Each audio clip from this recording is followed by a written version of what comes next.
Bom, gente, então boa noite. Vamos começar mais um estudo sobre Apocalipse. Nós estamos no número 9, que não significa que nós estamos no capítulo 9.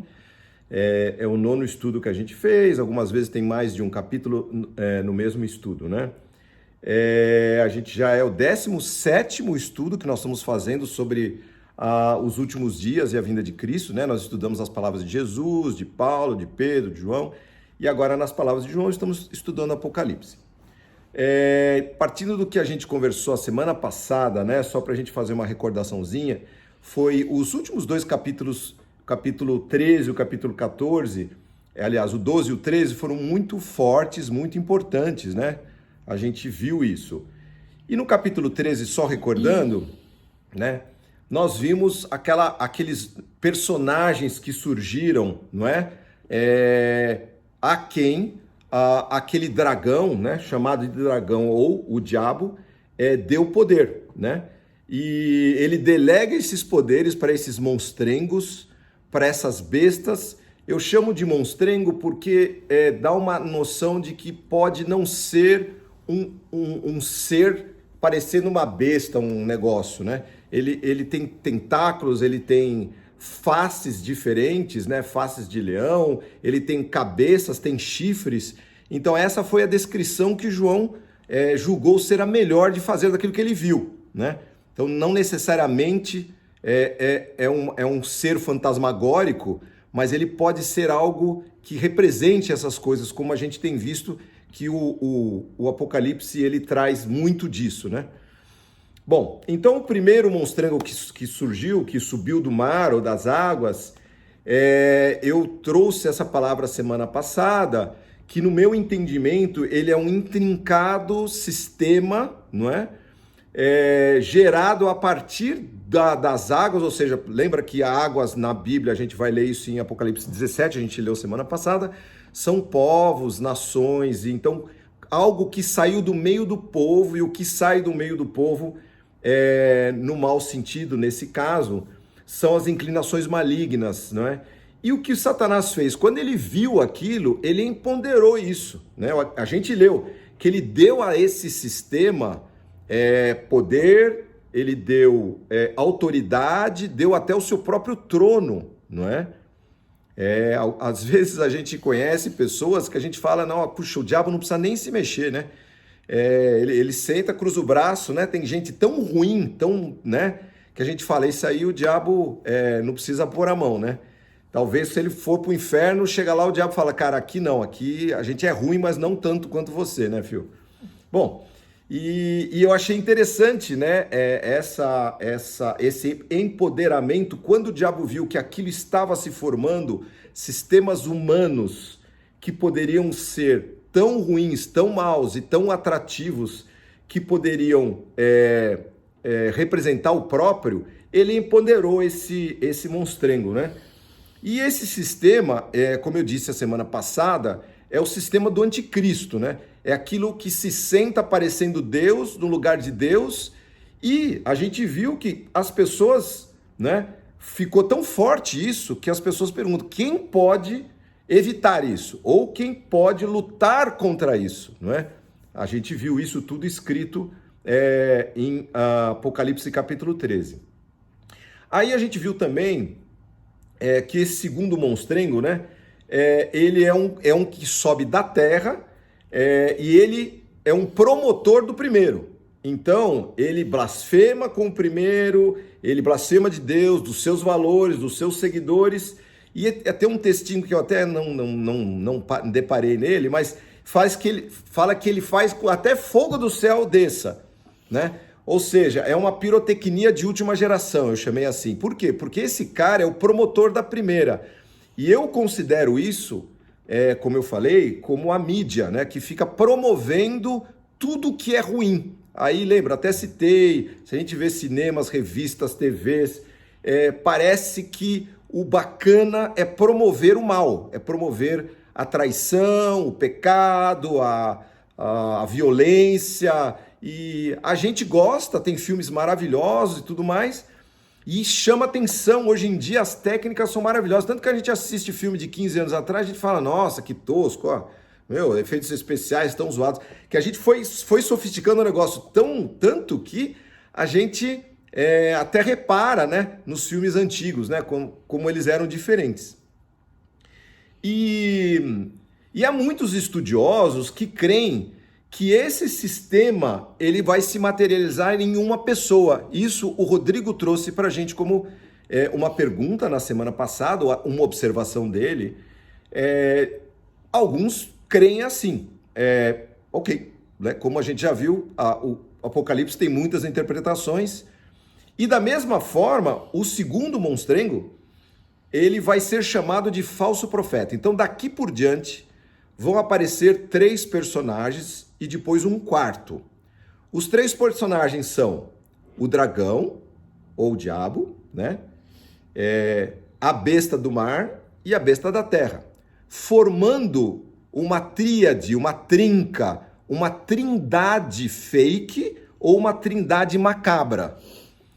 Traduzindo ou dando nome aos bois, né? Ou dando nome às bestas, melhor falando no caso aqui, o diabo, o sistema maligno e a mídia, ou Satanás, o anticristo e o falso profeta. Então, quando a gente for para frente um pouquinho no Apocalipse, eles vão falar muito da besta, né? João vai falar da besta. Essa besta é aquela primeira que subiu do mar. A segunda é chamado de falso profeta e o dragão ou o Satanás.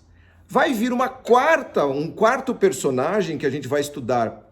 Vamos passar por ele hoje, mas ele vai entrar em campo mesmo no capítulo 17, que é uma mulher, também chamado a Babilônia, ou chamado a prostituta, ou chamado a grande meretriz, certo? Que se assenta sobre esta besta, essa primeira besta, esse primeiro monstrengo que subiu das águas. Tá fácil? Beleza. A gente vai estudando devagarzinho, a gente chega lá, né? Ok. Então vamos agora, com essa introdução, para o capítulo 14. Alguma dúvida, gente? Quer algum comentário? Beleza? Podemos ir?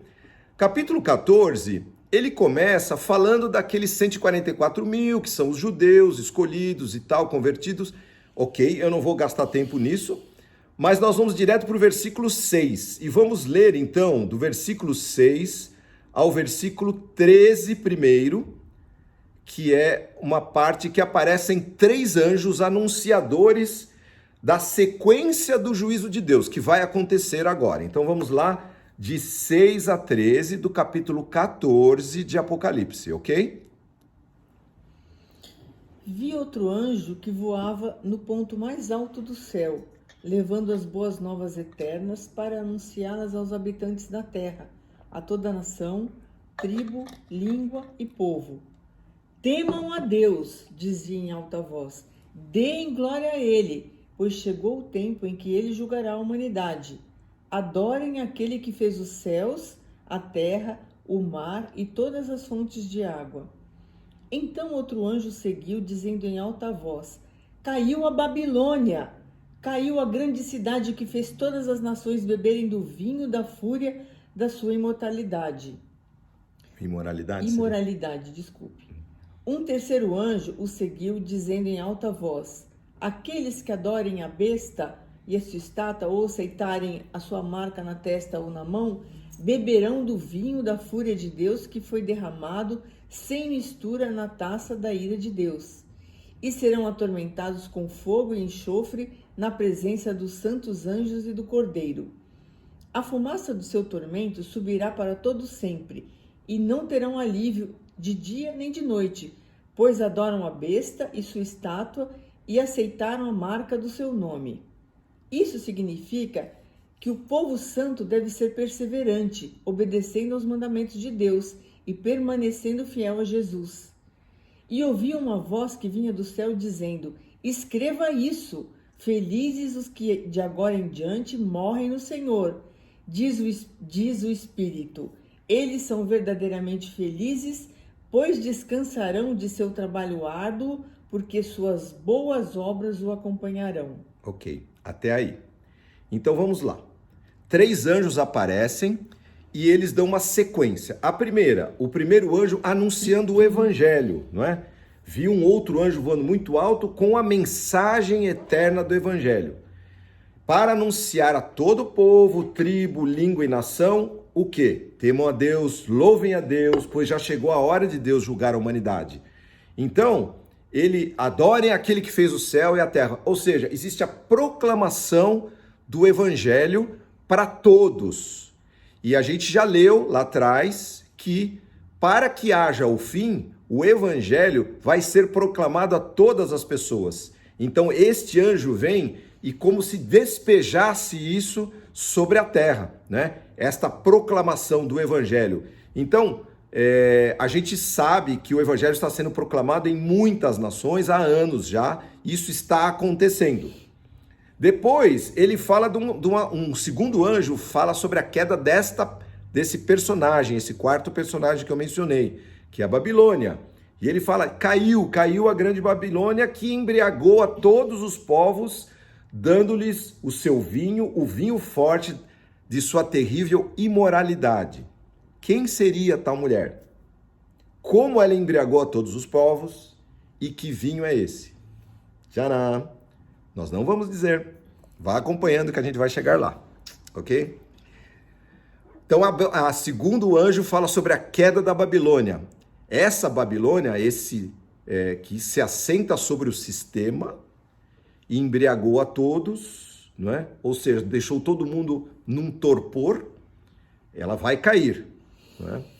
E o terceiro, ele fala daqueles que seguiram a besta, que tiveram a sua imagem, adoraram a sua imagem, tiveram o sinal na testa e tal, que esses caras não vão ser salvos. Não é? Bom, aí ele termina dizendo, isso significa que o povo santo deve ser perseverante, obedecendo aos mandamentos de Deus e permanecendo fiéis a Jesus. Né? E aí tem uma voz que veio do céu, não veio de nenhum desses anjos, dizendo, felizes aqueles que forem morrer a partir de agora. Por quê? Porque eles eles descansarão do seu trabalho e as suas obras os seguirão. O que quer dizer isso, né? Ou as suas obras os acompanharão. Quer dizer que Deus, tudo aquilo que, falei isso a semana passada e outras semanas, tudo aquilo que você faz e fez em Jesus está sendo registrado. E quando você partir, pode se considerar feliz, porque tudo aquilo que você fez em secreto, no seu coração, de boa vontade, de maneira genuína, espontânea, sincera, essas obras vão te acompanhar por toda a eternidade. Ou seja, está registrado. Deus leva em conta cada meia hora que a gente passou com um necessitado, cada visita que a gente fez, cada telefonema que a gente fez, cada abraço, e assim por diante, cada oração e assim por diante, tá certo? Então, são os três etapas que agora vão se subdividir. Acontece que quando ele fala dessa partida, desses santos que vão receber isso, né? Esse reconhecimento das suas obras, não é? Apesar de que a salvação não vem das obras, mas as obras acompanham a salvação, o próximo versículo, ele entra naquilo que Jesus falou lá atrás. Então nós vamos gastar um tempinho com isso, que é a parte da ceifa, a colheita. Chegou o tempo de colheita. A gente lembra da parábola de Jesus, né? Que falou do trigo e do joio, por exemplo. Então, ele disse lá atrás que haveria de vir um dia em que seriam ceifados, né? Colhidos, trigo e joio. Como é que é joio? Outro dia eu vi até na internet, eu deveria até ter mandado para vocês, não sei se mandei no grupo, a gente manda tanta coisa no grupo, né? Mas muito bacana. O cara, ele pegou numa plantação de trigo, ele pegou o joio, tinha uma pessoa que sabia, e pegou na mão e falou que isso aqui que é? O cara falou, é joio. Aí ele pegou, mas é parecido com o trigo, é igualzinho. Mas qual a diferença? Aí ele pegou o joio e falou, ó, dá uma olhada. Aí ele fez assim com a mão e ficou só palha. Só palha. Ele falou, esse é o joio. Aí ele pegou o trigo, parecidíssimo, fez assim com a mão e aí ficaram as sementinhas todas do trigo. Então, o que é o joio? O joio cresce junto com o trigo, tem cara de trigo, mas não dá fruto, não dá semente. Ele não produz nada, não é?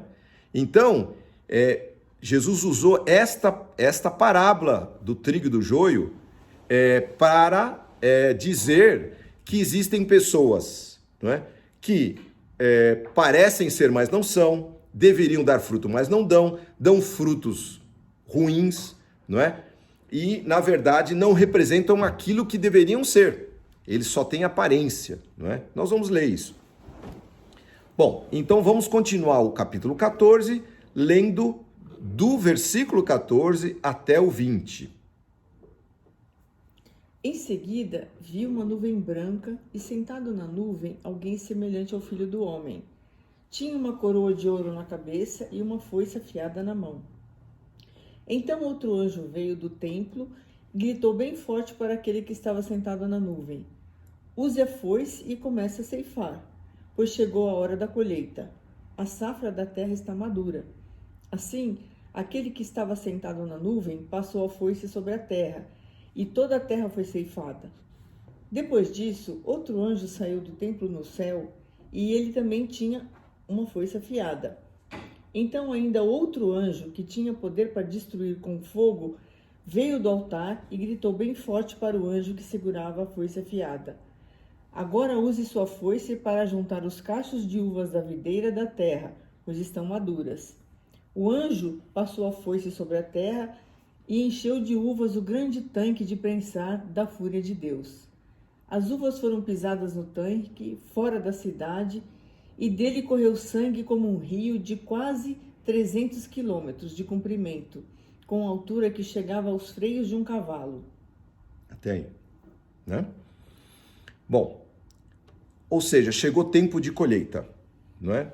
Esta colheita aqui, ela está dividida em duas. Primeiro, tinha assentado sobre uma nuvem, um que parecia o Filho do Homem, lembrando que essa é a figura de Jesus, não é? Uma nuvem branca.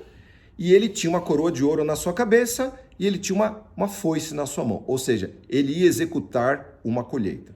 E depois outro,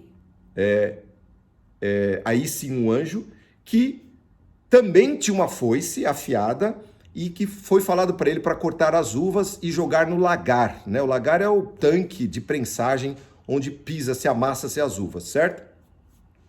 Bom, esses 300 quilômetros, alguns estudiosos dizem que é a distância do norte ao sul da Palestina, né? Ou seja, de Dan até Berseba. E o sangue até os freios de um cavalo seria de 1,5 metro mais ou menos, mostra que o juízo de Deus será completo e profundo. É isso que os estudiosos fazem. Agora, o que a gente vai fazer? Nós vamos comparar esse texto com o texto da parábola que Jesus contou do trigo e do joio. Então a gente vai abrir, põe uma marca aí, a gente vai voltar para Apocalipse 14, mas nós vamos lá para Mateus capítulo 13, Mateus capítulo 13, e aí vai do verso 24 até o 30, e depois a gente vai ler o 36 ao 43, mas primeiro 24 até o 30, a parábola do trigo e do joio. Mateus 13, de 24 a 30. Achou, Fernanda? Beleza, então vamos lá? Esta foi outra parábola que Jesus contou. O reino dos céus é como um agricultor que semeou boas sementes em seu campo. Enquanto os servos dormiam, seu inimigo veio, semeou joio no meio do trigo e foi embora. Quando a plantação começou a crescer, o joio também cresceu. Os servos do agricultor vieram e disseram: o campo em que o Senhor semeou as boas sementes está cheio de joio. De onde veio isso? Um inimigo fez isso, respondeu o agricultor. Devemos arrancar o joio? Perguntaram os servos. Não, respondeu ele. Se tirarem o joio, pode acontecer de arrancarem também o trigo. Deixem os dois crescerem juntos até a colheita. Então direi aos ceifeiros que separem o joio, amarrem-no em feixes e queimem-no, e depois guardem o trigo no celeiro. Então, veja só o que ele fala aqui. falaram, podemos colher o joio agora? Então ele fala não, porque pode ser que você, ao colher o joio, colha também o trigo, não é? Deixem que eles cresçam até a época da colheita. Aí eu vou dizer aos trabalhadores, vocês vão lá, façam a colheita, separem o joio do trigo. O joio vai queimar e o trigo vai ser colocado no meu depósito. Aí os discípulos ficaram com aquilo matutando na cabeça, aconteceram algumas outras coisas, e no versículo 36, eles perguntaram para Jesus o que ele quis dizer com isso. Então vamos ver a partir do versículo 36 de Mateus 13. Em seguida, deixando as multidões do lado de fora, Jesus entrou em casa. Seus discípulos lhe pediram, por favor, explique-nos a história do joio no campo. Jesus respondeu, o filho do homem é o agricultor que planta as boas sementes. O campo é o mundo, e as boas sementes são o povo do reino. O joio são as pessoas que pertencem ao maligno, e o inimigo que plantou o joio no meio do trigo é o diabo. A colheita é o fim dos tempos, e os que fazem a colheita são os anjos. Da mesma forma que o joio é separado e queimado no fogo, assim será no fim dos tempos. O Filho do Homem enviará seus anjos, e eles removerão do reino tudo que produz pecado e todos os que praticam o mal, e os lançarão numa fornalha ardente, onde haverá choro e ranger de dentes. Então os justos brilharão como o sol no reino de seu Pai.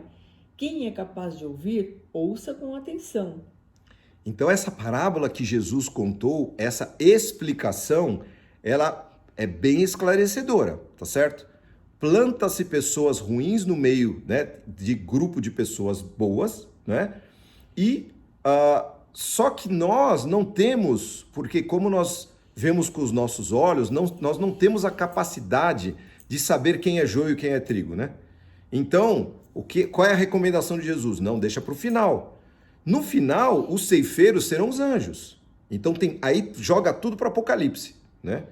Os anjos ceifeiros que vão colher do seu reino tudo que causa escândalo e tudo que pratica o mal, não é?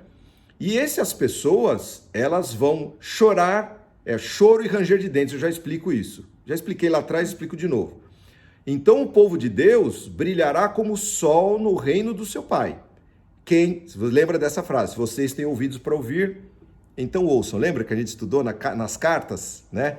E aí, tá ligado? Hoje em dia ele diria, aí, tá ligado? Presta atenção no que você tá ouvindo, né? É por aí. Bom, chegou o tempo da colheita da obra dos cristãos. Jesus volta nas nuvens, em glória.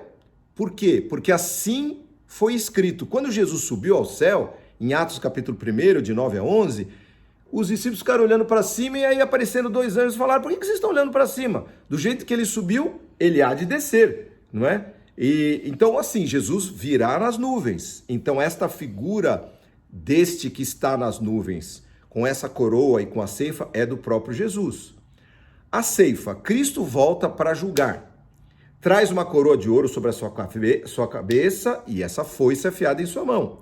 Ele vem colher os seus remidos, ou seja, ajuntar os seus remidos no seu celeiro, né, no seu bom celeiro, ou seja, lá em cima, na glória. É para lá que a gente vai. Os anjos ceifeiros, no entanto, recolherão aqueles que adoraram o monstrengo, o dragão, os que causam escândalo, os que blasfemaram de Cristo, os que perseguiram os justos, não praticaram a caridade, não praticaram a justiça. E esses caras, aí tem duas figuras. Ou eles vão para um forno, né? Ou eles vão para o lagar, que é o lugar onde se amassa as uvas. E aí fala que haverá pranto e ranger de dentes. Haverá choro em geral é de remorso, e ranger de dentes, que é desejo de vingança, só que não vai ter mais, certo? Que nunca serão aplacados. Então, lá, naquele lugar para o qual nós não vamos, vai haver choro e ranger de dentes. E não é uma vez só que Jesus fala isso, ele fala várias vezes. Então, pensa um lugar que eu não quero ir, meu. Então, assim, nós estamos estudando justamente para a gente ir bem para longe, assim, tipo 180, né? Bom, então essa é a colheita, a ceifa, a chamada ceifa, colheita, e a vindima, ou seja, onde se vindimam as uvas, tá certo? Este ponto eu só queria marcar com vocês dessa questão da profundidade da uva, né, que vai ser sangue, porque lá no capítulo 19, quando Jesus vem, fala que ele vem num cavalo branco, com as vestes brancas, com as vestes salpicadas de sangue. Então, por quê? Porque aí diz que ele pisou isto aqui. Ele vai ser o cara que vai fazer isso aqui, a obra final. Aí, hoje nós vivemos num politicamente correto, então eu penso, nossa, que Jesus é mau, caramba, nossa, ele vai fazer tudo isso com as pessoas, nossa, eu vou adorar o diabo é mais bonzinho. Não, o diabo não é bonzinho, o monstrengo não é bonzinho, o outro monstrengo, falso profeta, também não é bonzinho, né? Então, o que Jesus vem fazer é combater estes que se anunciam bonzinhos. Por isso que eu falo que o monstrengo da terra, ele é o cara que distorce tudo. Ele fala que aquilo que o primeiro monstro faz é coisa boa.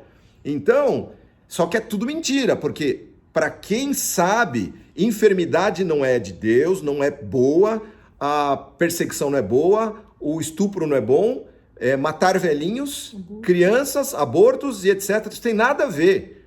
Tudo isso é muito ruim e é feito todos os dias. Às vezes a gente vive numa bolha, a gente não vê tanto isso, mas tá cheio o mundo afora, né? Pedofilia agora sendo doença, não sendo mais novidade. Então, a pedofilia sendo doença. Então, essa capa de bondade, né?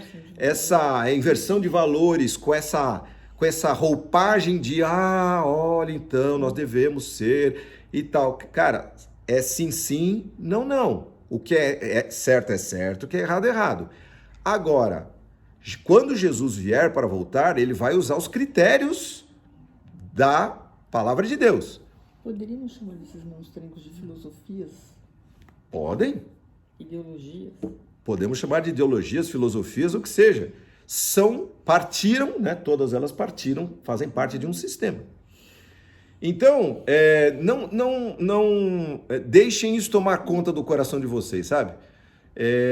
Quando Jesus vier, ele vai fazer justiça, e a justiça dele é a mais perfeita, porque, como eu já disse, Jesus conhece os corações, conhece as intenções, e faz 2000 anos que Jesus está dando oportunidade a esse mundo todo de se arrepender, de mudar de vida, e pessoas que assim fazem, ou que assim o fazem, ele restaura, cura, dá vida nova, brilho nos olhos, razão de viver, propósito. É uma maravilha quando a gente vive com Jesus, tá certo? Não é?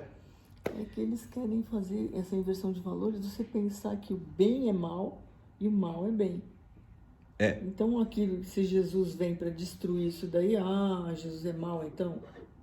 Então, a gente já viu lá atrás que quando começou a apertar o negócio, as pessoas não se arrependeram. E a gente vai ver que daqui por diante, o dragão, a besta e o falso profeta, eles vão arregimentar pessoas para lutar contra Cristo. Então, vai haver uma polarização bizarra para o final dos tempos. Bizarra mesmo, né? Então, a gente vai ler isso mais para frente, porque agora, gente, nós estamos chegando no capítulo 16, vão ser as sete últimas taças, com as 7 últimas pragas. Nós estamos indo para o fim, ou seja, vai ser o momento em que vai ter um basta para tudo isso, não é? Nós ainda não chegamos lá. Eles estão anunciando, né? Os anjos anunciadores do que vai acontecer. Bom, só que aí tem o capítulo 15. Deixa eu dar uma paradinha aqui, perguntas, observações, um de cada vez. Tudo certo? Podemos ir? Ok? Tá bom. Agora, o capítulo 15, ele dá meio um breakzinho, uma paradazinha. E por quê? Porque veja como é que terminou aqui o 13, né? Ele pega, ele fala de uma... deixa eu botar aqui, o 14, ele fala: felizes os que desde agora morrem no Senhor, sim, porque as suas obras o acompanharão. Aí ele vai falar um pouco desses caras. Ele dá uma cortada falando, sim, há uma ceifa, há uma colheita, e aí ele passa no capítulo 15, a falar um pouquinho destes que na verdade somos nós. Então, o capítulo 15 de Apocalipse, ele fala sobre o cântico dos vitoriosos, ou seja, as pessoas que passaram, as pessoas que foram colhidas por Jesus e estão lá na presença dele. Então, a gente vai ler o capítulo 15 inteirinho, que só tem 8 versículos, tá bom? Pode ser? Capítulo 15 de Apocalipse. Vi no céu outro sinal grande e maravilhoso. 7 anjos seguravam as últimas 7 pragas que completariam a fúria de Deus. Vi diante de mim algo semelhante a um mar de vidro misturado com fogo. Nele estavam de pé todos os que haviam vencido a besta, sua estátua e o número que representa seu nome. Todos seguravam harpas que Deus lhes tinha dado e entoavam o cântico de Moisés, servo de Deus, e o cântico do Cordeiro. Grandes e maravilhosas são as tuas obras, ó Senhor Deus Todo-Poderoso. Justos e verdadeiros são os teus caminhos. Ó Rei das nações, quem não temerá, Senhor? Quem não glorificará teu nome? Pois só tu és santo. Todas as nações virão e adorarão diante de ti, pois teus feitos de justiça foram revelados. Então olhei e vi que se abriu o templo do céu, o templo no céu, o tabernáculo da aliança. Os 7 anjos que seguravam as 7 pragas saíram do templo. Vestiam linho branco, sem mancha alguma, com uma faixa de ouro sobre o peito. Um dos 4 seres vivos entregou a cada um dos 7 anjos uma taça de ouro cheia da fúria de Deus, que vive para todo sempre. O templo se encheu da fumaça da glória e do poder de Deus, e ninguém podia entrar no templo enquanto os anjos não tivessem terminado de derramar as 7 pragas. Bom, então o capítulo 15, ele relata os cristãos vitoriosos sobre a besta, sobre o monstrengo, sobre a imagem, sobre o sinal, sobre o número da besta, que entoam um cântico, o cântico de Moisés. Esse cântico de Moisés, ele entoou, se você pegar lá atrás o livro de Êxodo, quando ele vence a Faraó, né? Lembra daquela história? O Faraó perseguiu, eles atravessaram o mar, aí o Faraó, o exército do Faraó foi atrás deles, e de repente o mar fechou.